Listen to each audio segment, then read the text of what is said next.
श्रीकांत, आज का मामला क्या है? दादा ठाकुर, ये दो भाई रघुनाथ और लखन रामलाल के बेटे हैं। माँ बाप के जीते जी घर, जमीन, जायदाद सब कुछ बांट चुके हैं। अब झगड़ा माँ बाप के बंटवारे को लेकर उठा है।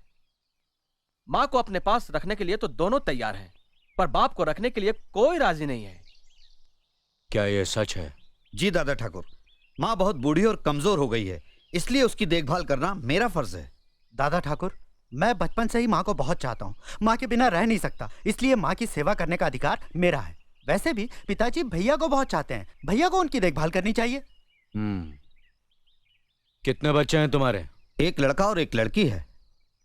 और तुम्हारे? मेरा एक ही बेटा है दादा ठाकुर।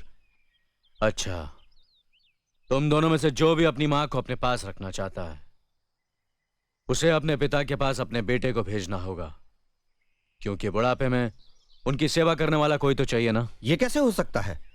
10 साल से जिस बेटे को प्यार से अपने सीने से लगाकर रखा है, उसे अपने से अलग कैसे कर दें? मेरे बेटे के भाग नहीं फूटे हैं जो ससुर जी की सेवा करने का दुख झेले। चाहे तो देवर जी सासू जी को अपने पास रखें। तो क्या मेरे बेटे के भाग फूटे हैं? सासू जी को भले जेठ जी ले जाएं। मैं अपने बेटे को नहीं भेजूंगा। मैं भी मेरे बेटे को नहीं भेजूंगा। तुम माँ को अपने पास रख लो। नहीं, तुम रखो। तुम रखो। तुम अपने पास रखो। तुम अपने पास रखो। खामोश! तुमने अपने बेटे की परवरिश सिर्फ 10-12 साल की, और आज जब अपने पिता के पास भेजने की बात आई तो तुमसे बर्दाश्त नहीं हुआ। छटपटा गए तुम दोनों।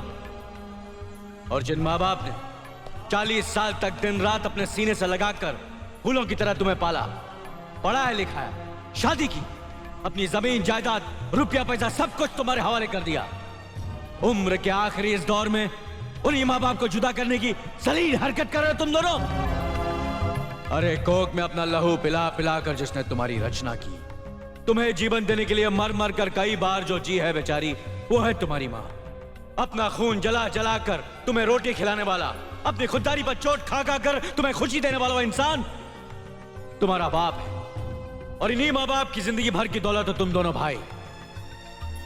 मुझे मालूम है तुम दोनों अपनी माँ को अपने पास क्यों रखना चाहते हो, ताकि वो तुम्हारे घर में खाना बनाए, तुम्हारे कपड़े धोए, तुम्हारे बच्चों की देखभाल करे, और तुम्हारी बीवियां पलंग पे लेटे लेटे हुक्म चलाएं। तुम्हें मां नहीं चाहिए, तुम्हें मुफ्त में काम करने वाली नौकरानी चाहिए, नौकरानी। बाप इस बुढ़ापे में कमा नहीं सकता, तुम्हारे खेतों में हल चला नहीं सकता, बोझ लगने लगा है तुम्हें, इसलिए अब तुम्हें बाप की जरूरत नहीं है। और जिस दिन तुम्हारी मां से भी घर का काम नहीं हो सकेगा, तुम उसे भी कचरे की तरह घर से बाहर फेंक दोगे। अरे नालायको, माँ बाप को अपनी पलकों पर बिठाकर उनकी सेवा करना तो हमारा परम धर्म है। मैं ये नहीं कहता कि मंदिर बनाकर अपने माँ बाप की पूजा करो, मगर किसी मंदिर के सामने अपने माँ बाप को भीख मांगने पर मजबूर तो मत करो। बुढ़ापे में पति पत्नी का रिश्ता दिया और बाती जैसा होता है, बाती को अलग कर दो तो दिया बुझ जाता है।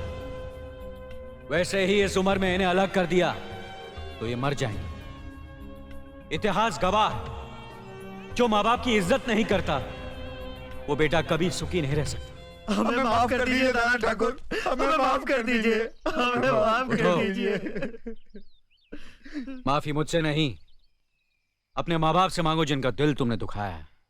अब इनकी आखिरी सांस तक तुम्हें इनकी सेवा करनी पड़ेगी, वरना तुम इस गांव में नहीं रह सकते। यह हमारा फैसला है।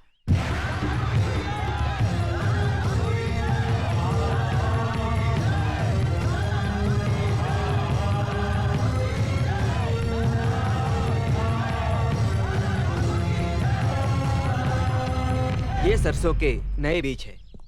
जितने समय में हम पहले एक फसल काटते थे, अब उतने ही समय में इन बीजों के द्वारा 2 फसल काट सकते हैं। और एक खासियत इन बीजों की यह है कि इनकी सिंचाई और खाद का खर्चा बहुत ही कम है।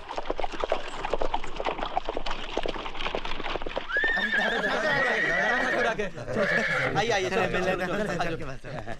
नमस्कार। कैसे चल रहा है सब कुछ? नकुल जी से नई फसल बोने का तरीका सीख रहे हैं। ठीक से समझा रहा ना मेरा भाई? दादा ठाकुर, आपने नकुल को इतना पढ़ा लिखा कर हमारी भलाई के लिए गांव में ही रखा, इस उपकार के लिए हम हमेशा आपके आभारी रहेंगे।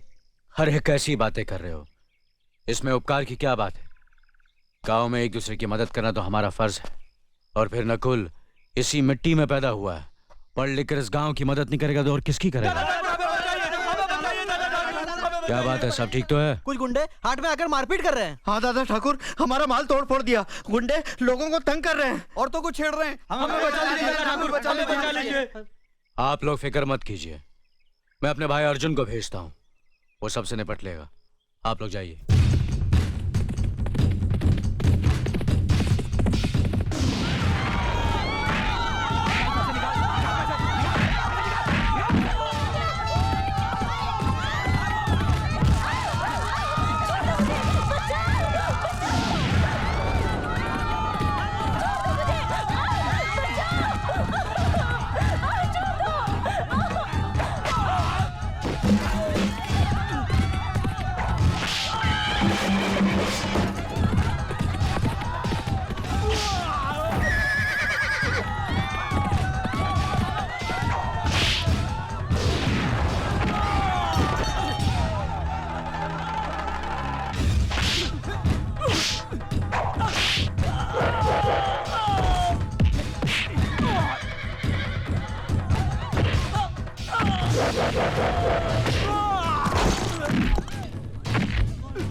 अगर दोबारा इस गांव में आने की कोशिश की तो यहां से तुम्हारी लाशें जाएंगी।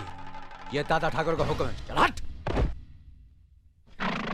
घोड़ों को चारा खिला दिया कलबा? भैया ये हाँ। घोड़ा सिर्फ आपका ही हुक्म मानता है, किसी को हाथ तक लगाने नहीं देता, उल्टा लात भी मारता है। वो क्या है नकुल, जो ज्यादा पढ़ा लिखा होता है ना उसे ये बहुत लात मारता है, और जो मेरे जैसा अनपढ़ होता है ना उसे बहुत प्यार करता है। क्या? हाँ मैं हाँ सच। अर्जुन, नकुल, जल्दी आओ, नाश्ता लग गया है। भाभी भागो। फिर शुरू हो गए तुम लोग? भाभी चलो बैठो। कमाल की भूख लगी है भाभी, सही वक्त पे बुला लिया आपने हमें। लो खाओ। भाभी जलेबी कहाँ है? अरे वाह, इतनी प्यार से बनाई है, इतनी आसानी से थोड़ी मिल जाएगी। सब्र करो, अभी ले आई। सुबह सुबह जलेबी खा रहा है। मोटा नहीं होगा तो क्या होगा?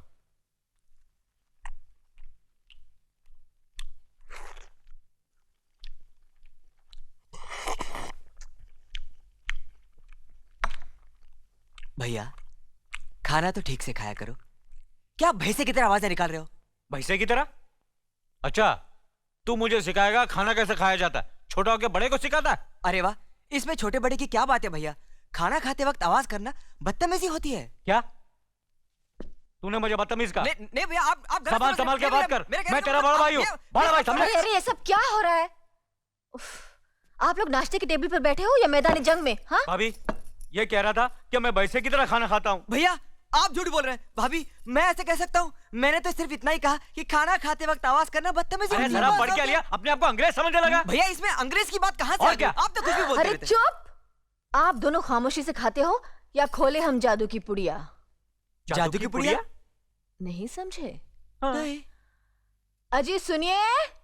अरे भैया